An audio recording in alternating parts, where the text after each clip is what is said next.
নির্বাচনী লড়াইয়ে নামা বিএনপি, জামায়াত, জাতীয় পার্টি সহ সব দলই আওয়ামী লীগ সমর্থকদের ভোট টানতে উঠে পড়ে লেগেছে।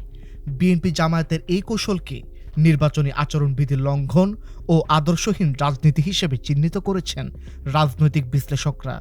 তাদের মতে ক্ষমতায় যাওয়ার রাজনীতি ও বুর্জোয়া রাজনীতিতে এটাই স্বাভাবিক।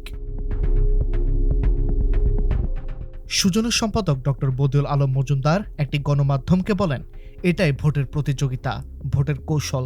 তবে বিএনপি জামায়াত যা করছে তা বাড়াবাড়ি পর্যায়ে। যেভাবে আশ্বাস দিচ্ছে তা প্ররোচনা ও আচরণবিধি লঙ্ঘনে শামিল। শনিবার ঠাকুরগাঁয়ে নির্বাচনী প্রচারণায় অংশ নিয়ে বিএনপি মহাসচিব মির্জা ফখরুল ইসলাম বলেন, দেশে শুধু দুটোই মার্কা, নৌকা আর ধানের শীষ। নৌকা এখন আমাদের কাছে নেই, তাহলে ভোট দেবেন ধানের শীষে। এর আগের দিন তিনি বলেন, আওয়ামী লীগের বিনা অপরাধীদের সঙ্গে তিনি ও তার দল থাকবে। জামায়াতের পক্ষ থেকেও করা হচ্ছে একই কাজ। দলটি আওয়ামী লীগ নেতাদের দলে ভিড়িয়ে তাদের মাধ্যমে নৌকার ভোট টানার চেষ্টা করছে।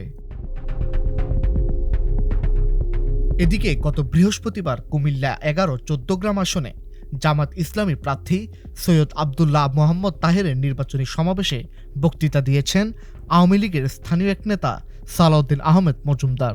এ নিয়ে সামাজিক যোগাযোগ মাধ্যমে আলোচনা সমালোচনা শুরু হয়েছে। আওয়ামী লীগের ভোট টানতে জামায়াতের কৌশল হল ৫ই আগস্ট পরবর্তী সময়ের পরিস্থিতি তাদের সামনে তুলে ধরা, এমনটাই বলছেন বিশ্লেষকরা। জামায়াত আওয়ামী লীগের ভোটারদের সঙ্গে যোগাযোগ করে ভোট চাওয়ার পাশাপাশি স্মরণ করিয়ে দিচ্ছে গত ১.৫ বছরে আওয়ামী লীগের নেতাকর্মীরা অত্যাচারিত হয়েছে বিএনপির দ্বারা। সে জায়গায় কিছু ক্ষেত্রে জামায়াত তাদের নিরাপত্তা দিয়েছে।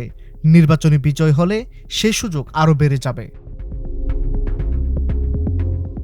বিশ্লেষকদের মতে জামায়াতের ভোট টানার বিষয়টি বিএনপির শীর্ষ পর্যায়ে জানতে পেরে তারাও আওয়ামী লীগের ভোট টানতে উঠে পড়ে লেগেছে। তারই অংশ হিসেবে বিএনপি মহাসচিব মির্জা ফখরুলকে বলতে হয়েছে, বিনা অপরাধী আওয়ামী লীগের পাশে থাকবে বিএনপি। ডেস্ক রিপোর্ট, আজকের পত্রিকা।